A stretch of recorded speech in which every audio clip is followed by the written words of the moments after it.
अरे का है राजा जी? बोला। इतना शर्मात कहे बड़ा हो? शर्मात का बानी हो, बोला। सुना सुनावा।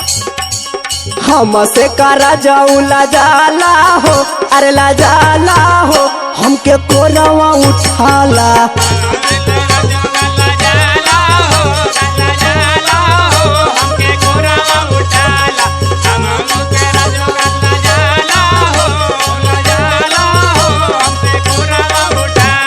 कोरवा उठाला राजा, कोरवा उठाला।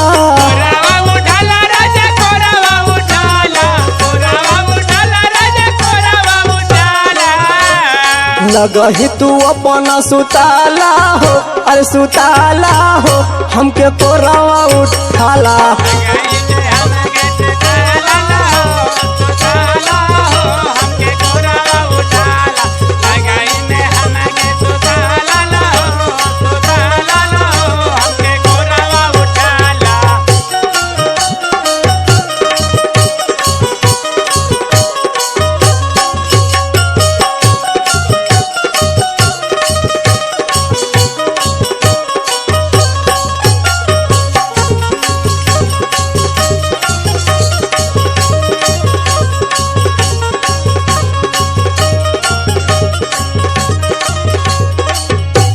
और सुना सुनावा। सेजिया पे आवा राजा, सूता हमरे लगावा। सूता हमरे लगावा हो, सूता हमरे लगावा, सूता हमरे लगावा हो, सूता हमरे लगावा। कोच से तू धोइले तो हमारा के पजावा।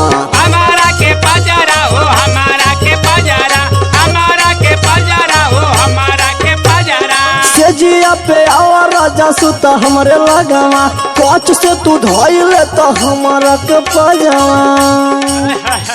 काहे खातिर तू रिसियाला हो, रिसियाला हो, हमके कोरवा उठाला। काहे खातिर तू रिसियाला